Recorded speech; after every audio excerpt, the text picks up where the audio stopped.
శుభకార్యాలకు పూజార్ల కోసం వెతుకుతున్నారా? పూజారీస్.com లో అతి తక్కువ ధరలకే పూజార్లను ముందే బుక్ చేసుకోండి. వెంటనే కాల్ చేయండి.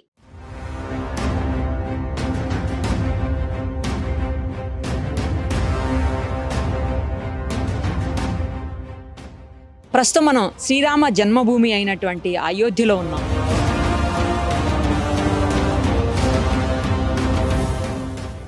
నిజానికి అయోధ్యకు రావడం అంటే అంత ఈజీ థింగ్ కాదు. కానీ కేవలం సుమన్ టీవీ ప్రేక్షకుల కోసం రామమందిర నిర్మాణాన్ని మీకు చూపించాలి అన్న ఉద్దేశంతో ఇంత దూరం సుమన్ టీవీ వచ్చింది.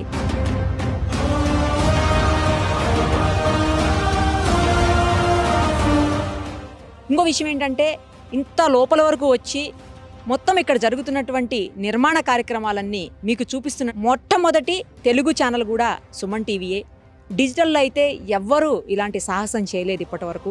ఇది నిజంగా నా అదృష్టంగా భావిస్తున్నాను, పూర్వజన్మ సుకృతంగా ఫీల్ అవుతున్నాను. ఎందుకంటే రాముడు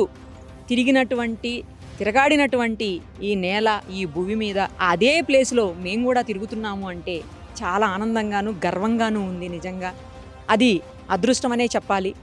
నా వెనకాల రామమందిరం కనిపిస్తూ ఉంది, మీరు ఒక్కసారి చూడండి.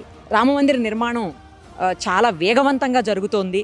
2000 మంది పనివాళ్ళు అనకూడదు, నిజానికి 2000 మంది భక్తులు మందిర నిర్మాణ కార్యక్రమంలో పాల్గొంటా ఉన్నారు. దాదాపు 500 ఏళ్ల పాటు అటు హిందువులకి ఇటు ముస్లింలకి మధ్య గొడవలు జరిగి చివరకు హిందువులు సాధించుకున్నటువంటి ఈ స్థలంలో దేవస్థాన నిర్మాణం అనేది గొప్ప విజయంగా హిందువులందరూ భావించేటువంటి పరిస్థితి. భారతదేశంలోని ప్రతి ఒక్కరూ కూడా తమ వంతు సాయంగా లేదా తమ వంతు భాగంగా ఈ నిర్మాణ కార్యక్రమంలో రాళ్ళు అందించో లేకపోతే ఇంకోటి అందించో విరాళాలు ఇచ్చో మొత్తానికైతే పార్టిసిపేట్ చేస్తూ ఉన్నారు. చాలా గొప్ప విషయం అని చెప్పాలి. నిజంగా మనం కూడా లోపలికి వెళ్ళి చూద్దాము. అంతటి మహద్భాగ్యం కలిగించేటువంటి ఆ నిర్మాణం ఎలా ఉందో.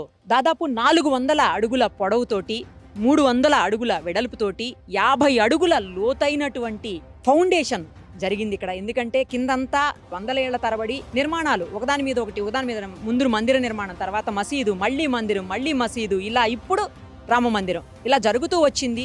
సో కిందంతా కూడా డెబ్రిసే ఉంటుంది. మొత్తం ఆ డెబ్రి అంతా తీసి గట్టి నిర్మాణం, అది కూడా ఎక్కడ మీకు కాంక్రీట్ కానీ లేకపోతే సిమెంటు లేదా స్టీలు, ఐరన్ ఇవేమీ వాడకుండా కేవలం స్టోన్స్ తోటి చేస్తున్నటువంటి ఒక గొప్ప నిర్మాణం ఇది. తప్పకుండా అయోధ్యలో జనవరి 20వ తారీఖున మనందరికీ అందుబాటులోకి రాబోతున్నారు స్వామివారి దర్శనానికి. అందరూ కూడా విజిట్ చేయండి. ఫస్ట్ అయితే లోపలికి వెళ్ళి ఒకసారి చూసొద్దాం రండి.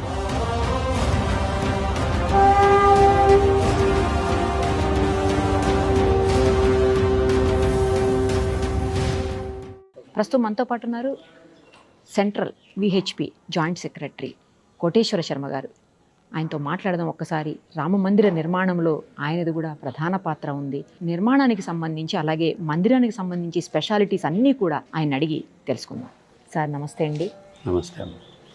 మా అదృష్టం ఇవాళ స్వామివారి ఈ సన్నిధిలో మేము ఉన్నాము. ఆయన తిరిగాడిన నేలలో మేము కూడా నడుస్తున్నాము అంటే మేము ఎన్నో జన్మల పుణ్యం చేసుకున్నట్టు నేను భావిస్తున్నాను సార్. మీరైతే ఇంకా అదృష్టవంతులు. తెలుగువారిగా ఇక్కడే గత కొన్నేళ్లుగా ఉంటూ స్వామివారికి సంబంధించినటువంటి ఈ అన్ని కార్యక్రమాల్లో మీరు మీ వంతు పాత్ర పోషిస్తున్నారు. ఈ నిర్మాణం చూస్తుంటే అసలు ఇట్లా గూస్ బంప్స్ వస్తున్నాయి సార్. కింద 50 అడుగుల లోతు వరకు కూడా పునాదులు వేసి మరీ కన్స్ట్రక్షన్ స్టార్ట్ చేశారని, భావి తరాల్లో ఎప్పటికీ ఇది నిలిచిపోయేలాగా గొప్ప నిర్మాణాన్ని మన ప్రభుత్వం తీసుకుందని చెప్పడానికి గర్వపడాల్సిన పరిస్థితి ఉంది సార్. నిజంగా ఒక్కసారి వివరాలు చెప్పరా సార్ ప్లీజ్ మా కోసం. దేవాలయ విముక్తి కోసం అని చెప్పిన 500 సంవత్సరాల పోరాటం జరిగింది సార్. సుమారుగా 495-96 సంవత్సరాల పోరాటంలో చివరికి విజయాన్ని హిందూ సమాజం సాధించింది. 1984వ సంవత్సరంలో విశ్వ హిందూ పరిషత్కి దేశంలోని ధర్మాచార్యులందరూ కలిసి శ్రీరామ జన్మభూమి విముక్తికి సంబంధించిన పోరాటాన్ని ఇప్పటి వరకు ఉత్తరప్రదేశ్ ప్రజలు, అయోధ్య సాధు సన్యాసులు నిర్వహిస్తూ వచ్చారు. ఇక నుంచి మీరు నిర్వహించవలసింది అనేటువంటి బాధ్యతను అప్పగించినటువంటి ధర్మిల. దీనికి సంబంధించి 1984లో ఢిల్లీలో విజ్ఞాన మందిరంలో ధర్మాచార్య సమ్మేళనంలో ఈ బాధ్యతను విశ్వ హిందూ పరిషత్కి అప్పగించారు. ఆ రోజు నుంచి విశ్వ హిందూ పరిషత్ యొక్క ఆధ్వర్యంలో ఈ ఉద్యమం అనేటువంటిది విశ్వవ్యాప్తమై చివరికి దాదాపుగా 84 సంవత్సరం నుంచి 2019వ సంవత్సరం వరకు ఈ పోరాటాన్ని విశ్వవ్యాప్తం చేయడము, తద్వారా విజయాన్ని సాధించడము, రకరకాలైనటువంటి అడ్డంకులు వీటన్నిటిని ఎదుర్కొంటూ చివరికి సుప్రీంకోర్టు యొక్క నిర్ణయం ద్వారా మందిర నిర్మాణం కోసం చెప్పని మార్గం సుగమం అవడము, మొదటి నుంచి విశ్వ హిందూ పరిషత్ ఆధ్వర్యంలో ప్రకటించినటువంటి మందిర నమూనాలోనే ఈ మందిరాన్ని నిర్మాణం చేయాలనేటువంటి నిర్ణయం చేయడం, అట్లాగే మొదటి నుంచి కూడా ఇది చిరకాలము నిలిచి ఉండవలసినటువంటి శాశ్వతమైనటువంటి కట్టడంగా ఉండాలనేటువంటి ఉద్దేశంతో సిమెంట్ కానీ ఇనుము కానీ ఉపయోగించకుండా దేవాలయం స్టోన్ స్ట్రక్చర్గా నిర్మాణం చేయాలి అనే నిర్ణయం మేరకు ఆ రకంగా సిమెంట్ని ఉపయోగించడం జరగలేదు. ప్రత్యేకమైనటువంటి మెటీరియల్ తయారు చేసి దాన్ని ఆధారంగా ఈ పునాది వేసుకురావడం అనేటువంటి జరిగింది. ఈ డెబ్రిస్ కారణంగా దీనికి లోడ్ బేరింగ్ స్ట్రెంగ్త్ ఉండదు అని అనేటువంటి ఎక్స్పర్ట్స్ చెప్పడంతో దాన్ని మొత్తాన్ని కూడా తొలగించి ప్రత్యేకంగా పునాది నిర్మాణం చేయాలన్నారు. కాబట్టి ఆ రకంగా దీన్ని 400 అడుగులు పొడవు, 300 అడుగులు ఎడల్పు, 50 అడుగుల లోతు నుంచి మట్టిని తీసేసి తిరిగి దీన్ని మళ్ళీ ఒక ప్రత్యేకమైనటువంటి ఒక బండరాయిలాగా ఈ పునాది నిర్మాణం చేయడం జరిగింది. దానిపైన ఈ దేవాలయం యొక్క నిర్మాణం. ఈ పునాది పైన 22 అడుగులు ఎత్తున గ్రానైట్ తోటి పీఠం, ఈ పీఠం పైన దేవాలయం యొక్క స్తంభాలు, దేవాలయం సూపర్ స్ట్రక్చర్ అనేటువంటిది నిర్మాణం జరుగుతుంది. దీనికి కావాల్సినటువంటి శిల్పాలని 1990వ సంవత్సరం నుంచి అయోధ్యలోను, రాజస్థాన్లోను కూడా శిల్పాలు చెక్కే పని ప్రారంభించాం. ఆ రకంగా తీర్పు వచ్చే నాటికి గ్రౌండ్ ఫ్లోర్ కావాల్సినటువంటి స్తంభాలు చెక్కడం పూర్తి అయిపోయింది. Okay sir. ఇక వెంటనే పునాదులతోటి ప్రారంభం చేసి దేవాలయాన్ని అతి త్వరగా పూర్తి చేయాలనేటువంటి ఉద్దేశంతో ఆ రకంగా యోజన చేయడం జరిగింది. ఈ దేవాలయం యొక్క శైలి భారతదేశంలో అనేకమైనటువంటి శిల్పకళా పద్ధతులు ఉన్నాయి. దక్షిణ భారతదేశంలో చోళ శైలి, హొయసాల శైలి, ఈ రకమైనటువంటి చాళుక్య శైలిలో ఉండేటువంటి దేవాలయాలు మనకు కనిపిస్తాయి. ఒరిస్సా ఇటువైపున కళింగ స్టైల్లో దేవాలయాలు ఉంటాయి. ఇది ఉత్తర భారతదేశంలో నాగరి స్టైల్లో దేవాలయ యొక్క నిర్మాణం జరుగుతుంది. నాగరి స్టైల్ అంటారు దీన్ని. సోమనాథ్ దేవాలయం యొక్క నిర్మాణం కూడా ఇదే శైలిలో జరగడం జరిగింది. అదే రకంగా డిజైన్ చేయడం, దానికి తగినటువంటి విధంగా అన్ని ఏర్పాట్లు చేయడం. ఇట్లాగా నిర్ణయం వచ్చిన తర్వాత ట్రస్టు రామజన్మభూమి మందిర నిర్మాణానికి సంబంధించినటువంటి నిర్మాణ బాధ్యతని ఎల్ఎన్టీ వాళ్ళకి కాంట్రాక్ట్ అప్పగించడం జరిగింది. అప్పటి నుంచి దీనికి సంబంధించినటువంటి పనులు పూర్తవుతూ ఇప్పుడు ఈ సంవత్సరం 2024వ సంవత్సరం జనవరి నెలలో దీన్ని ప్రాణప్రతిష్ఠ చేయాలి, గ్రౌండ్ ఫ్లోర్ దేవాలయం నిర్మాణం చేసి అనేటువంటి నిర్ణయానికి అనుగుణంగా దేవాలయం నిర్మాణం దాదాపుగా పూర్తయింది. మిగిలినటువంటి 2-3 నెలల్లో ఫినిషింగ్ టచెస్ అవి ఇచ్చి ఇది జనవరి నాటికి ప్రతిష్ట పూర్తి చేసేటువంటి విధంగా కార్యక్రమం యోజన ట్రస్ట్ చేయడం జరిగింది. విశ్వ హిందూ పరిషత్ ట్రస్ట్కి కావాల్సినటువంటి అన్ని రకాలైనటువంటి సహాయ సహకారాలు అందించడం మొదటి నుంచి జరుగుతూ ఉన్నదే కాబట్టి అదే రకంగా కొనసాగుతుంది. ఈ దేవాలయం గ్రౌండ్ ఫ్లోర్లో రాముల వారి యొక్క విగ్రహంని ప్రతిష్ఠ చేయడం జరుగుతుంది. 1949 సంవత్సరము డిసెంబర్ 22వ తేదీ అర్ధరాత్రి ఖాళీగా ఉన్నటువంటి రామ జన్మభూమిలో మందిరం యొక్క మధ్య భాగంలో గర్భగృహంలో రామ, లక్ష్మణ, భరత, శత్రుఘ్నులు నలుగురు అన్నదమ్ముల యొక్క బాలరాముల రూపంలో విగ్రహాలు వెలిసినాయి. అంతకుముందు విగ్రహాలు ఎప్పుడు తొలగించారు అనేటువంటిది మనం చెప్పలేం. 1528వ సంవత్సరంలో ధ్వంసం చేసిన తర్వాత మసీదుగా మార్చడం, తర్వాత దేవాలయం పునర్నిర్మాణం, మళ్ళా మసీదు, ఈ రకమైనటువంటి చేతులు మారుతూ వచ్చినటువంటి స్థితిలో చరిత్ర ఆధారం ప్రకారంగా 1857వ సంవత్సరం తర్వాత నుంచి దేవాలయం ఖాళీగా ఉంది. అంతకుముందు విగ్రహాలు ఉన్నాయా లేవా అనేటువంటిది లేదు. కేవలం రామజన్మభూమినే ప్రజలు పూజించుకుంటూ ప్రతి సంవత్సరము జరగవలసినటువంటి ఉత్సవాలు ఇవన్నీ కూడా ప్రజలు నిర్వహించుకుంటూ వచ్చారు అయోధ్యలో రామజన్మభూమిలో. ఆ రకంగా రామజన్మభూమి అనేటువంటిది ఆరాధ్యమైనటువంటిది అని చెప్పి రామజన్మభూమి హిందువులు కావాలనేటువంటి పోరాటం జరుగుతూ వచ్చింది. ఆ రకంగా విగ్రహాలు వెలిసినప్పటి నుంచి విగ్రహాలకు పూజ జరుగుతోంది. మహమ్మదీల పక్షం వాళ్ళు ఈ దేవాలయంలో విగ్రహాలు వెలవలేదు, తీసుకొచ్చి పెట్టారు అని చెప్పిన కోర్టుకు వెళ్ళటం, కోర్టు సాక్ష్యముల ఆధారంగా ఇవి వెలిసినటువంటి విగ్రహాలే, ఎవరు తెచ్చి పెట్టినవి కాదు అని చెప్పని, దీన్ని తొలగించడానికి వీల్లేదని చెప్పని జిల్లా కోర్టు తీర్పునివ్వడం, అప్పటి నుంచి పూజలు జరగడం, ఈ రకమైనటువంటి పద్ధతిలో దేవాలయంలో ఆ విగ్రహాల యొక్క పూజ అప్పటి నుంచి జరుగుతూ ఉంది. 1949లో ఇవి వెలిశాయి. 50వ సంవత్సరంలో అప్పుడు ఉన్నటువంటి ఉత్తరప్రదేశ్ ప్రభుత్వం ప్రజలందరూ దీన్ని దర్శనం చేసుకోవడానికి అవకాశం లేకుండా దేవాలయాన్ని తాళం వేసి కటకటాల్లో దేవుణ్ణి బంధించి పూజారి మాత్రమే రోజు పూజకు వెళ్ళేటువంటి విధంగా అనుమతిస్తూ ఆ రకంగా ప్రజల్ని దూరం నుంచి దర్శనం చేసుకునేటువంటి వ్యవస్థ చేయడము. దాంతో విశ్వ హిందూ పరిషత్ ఆధ్వర్యంలో రామజన్మభూమి ఉద్యమం ప్రారంభం అయిన తర్వాత ఈ దేవాలయం యొక్క తాళాలు తెరవాలి అనేటువంటి పద్ధతిలో మొదటగా ఉద్యమం ప్రారంభించడం జరిగింది. ఆ రకంగా 1986వ సంవత్సరం ఫిబ్రవరి నెలలో కోర్టు తీర్పు ద్వారా తాళాలు తొలగించడము, అప్పటి నుంచి ప్రత్యక్షంగా దర్శనం చేసుకోవడము, దానికి సంబంధించినటువంటి సెక్యూరిటీ అరేంజ్మెంట్స్, కటకటాలు, ఇవన్నీ క్యూ లైన్, వీటన్నిటి ద్వారా దాదాపుగా 1 కిలోమీటర్ క్యూలో అటు ఇటు తిరుగుతూ దర్శనం చేసుకోవడం, ఒక 50 అడుగుల దూరం నుంచి దర్శనం చేసుకునేటువంటి స్థితి కొనసాగుతూ వచ్చింది 86 నుంచి. విశ్వ హిందూ పరిషత్ యొక్క ఉద్యమం, సాధు సన్యాసుల యొక్క నిర్ణయాల ప్రకారంగా మొదటి కరసేవ 1990 సంవత్సరంలో చేయడం జరిగింది.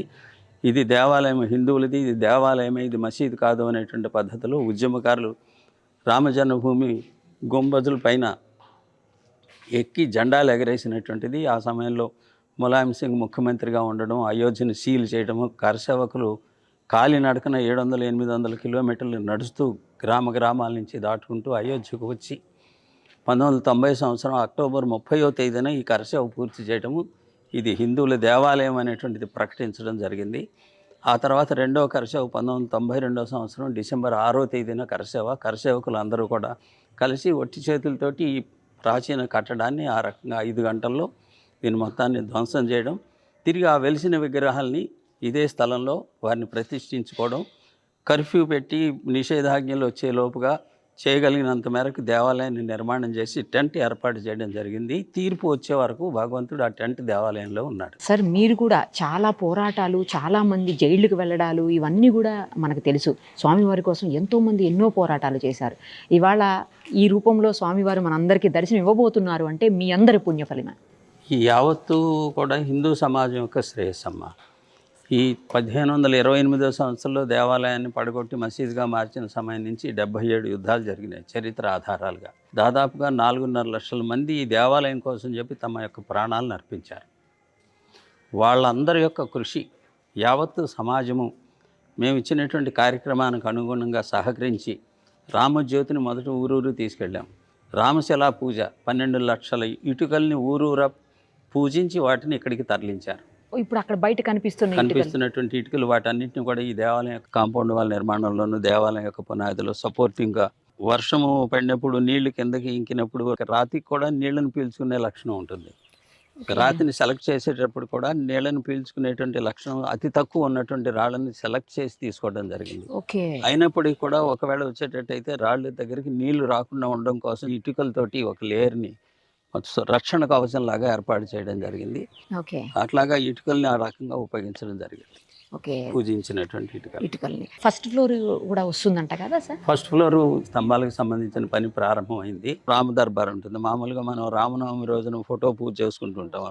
సీతారామ లక్ష్మణ హనుమత్ సమేత 6 ఉండేటువంటి రామ దర్బార్ అంటారు ఉత్తర భారతదేశంలో. అలాగే 4 అన్నదమ్ములు, సీతాదేవి, హనుమంతుడు ఉండేటువంటి విధమైనటువంటి విగ్రహాలని ఫస్ట్ ఫ్లోర్లో ప్రతిష్ఠించడం జరుగుతుంది పూర్తయినప్పుడు. అది ఇంకొక మొత్తం దేవాలయము 2025 సంవత్సరం డిసెంబర్ నాటికి పూర్తి చేయగలుగుతారు అని చెప్పని ట్రస్ట్ వారి యొక్క అభిప్రాయం. ఈ గ్రౌండ్ ఫ్లోర్లో రాముల వారి వెలిసినటువంటి విగ్రహాలు, చిన్న విగ్రహాలు ఉంటాయి. 4 సోదరులు ఉంటారు. దీంతో పాటుగా ఒక శిలా విగ్రహం ఉంటుంది. శిలా విగ్రహం అనేటువంటిది బాలరాముడి యొక్క శిలా విగ్రహము. 5 సంవత్సరాల యొక్క రాముడి యొక్క ఫీచర్స్, రామాయణంలో ఉన్నటువంటి వర్ణన అనుగుణంగా శిలా విగ్రహాన్ని తయారు చేసి దాన్ని ప్రతిష్ఠించడం జరుగుతుంది. ఈ పీఠము పైన రాముల వారు కమలంలో నించున్నటువంటి విధంగా ధనుర్ధారులై బాలరాముడి యొక్క విగ్రహాన్ని తయారు చేయించడం జరుగుతుంది. దాని యొక్క ప్రతిష్ఠ ఇక్కడ జరుగుతుంది. ఈ ప్రతిష్టకు ఉపయోగించవలసినటువంటి దక్షిణాది సాంప్రదాయం ప్రకారంగా విగ్రహం యొక్క క్రింద యంత్రం ఉంటుంది. ఈ యంత్రం యొక్క శక్తి ఈ దేవాలయానికి వచ్చేటువంటి భక్తులకి అనుగ్రహించడము, అనేక రకాలైనటువంటి సౌకర్యాలు, అంటే భక్తులు వరప్రసాదుడుగా దేవుడు ఉండడం కోసం చెప్పిన సాధారణంగా యంత్రాన్ని ప్రతిష్ఠ చేస్తారు. యంత్రం పైన రాముల వారి విగ్రహం ఉంటుంది. ఈ యంత్రం అనేటువంటి 10 సంవత్సరాల క్రితమే తయారు చేసి విశ్వ హిందూ పరిషత్ ద్వారా దీనికి 10 సంవత్సరాల పాటు రామజపాన్ని దానికి సమర్పిస్తూ ఆ రకంగా శక్తిపోతం చేయడం జరిగింది. అది కూడా ఆంధ్రప్రదేశ్లోనే దాన్ని పూజించడం జరిగింది. ఇది ట్రస్ట్ వారికి అప్పగించడం జరిగింది. ప్రతిష్ఠ సమయంలో పీఠం పైన ఈ యంత్రం పైన రాముల వారి యొక్క విగ్రహం ఉంటుంది. విగ్రహం యొక్క సుమారుగా 4.5 అడుగులు ఉంటుంది. మందిరం యొక్క డిజైను దీనికి అనుగుణంగా ఈ విగ్రహం యొక్క ఎత్తు అనేటువంటిది రామనవమి రోజున సూర్యకిరణాలు రాములు వారి యొక్క ముఖం పైన ప్రసరించేటువంటి విధమైనటువంటి పద్ధతిలో డిజైన్ చేయడం జరిగింది. ఆ రకమైనటువంటి పద్ధతిలోనే ఎత్తు వగైరా వగైరా శరీరం యొక్క మొత్తం కూడా బాడీ యొక్క ఫీచర్స్ అన్నిటిని ఆ రకంగా సెటప్ చేయడం జరిగింది. Okay okay. ఇప్పుడు కింద కూడా సార్ కాపర్తో ఒక 4 mm ఇంచు రాడ్ తోటి కింద నుంచి భూమిని మనకు హైందవ ధర్మం ప్రకారంగా భూమి శక్తివంతమైనటువంటి కాబట్టి దేవుని యొక్క విగ్రహం కూడా మన యొక్క దేవాలయం యొక్క శిల్పశాస్త్రం ప్రకారంగా భూమితోటి పూర్తిగా టచ్లో ఉండాలి అనేటువంటిది, స్పృశిస్తూ ఉండాలి, భూమి యొక్క స్పర్శ ఉండాలి విగ్రహానికి అని చెప్పని అరంగా పునాది కిందన ఉన్నది. కాబట్టి అక్కడి నుంచి ఈ రాగి పైపుని భూమి దగ్గర నుంచి పైకి తీసుకురావడం జరిగింది. ఇది పీఠం వరకు కూడా ఈ రాగి పైపు తాకుతుంది, పీఠం వరకు తాకుతుంది. గుడి నిర్మాణం వరకు ఎంత ప్లేస్? 72 ఎకరాలు దేవాలయం స్థలం, 4 ఎకరాలు కేవలం దేవాలయం ఉంటుంది.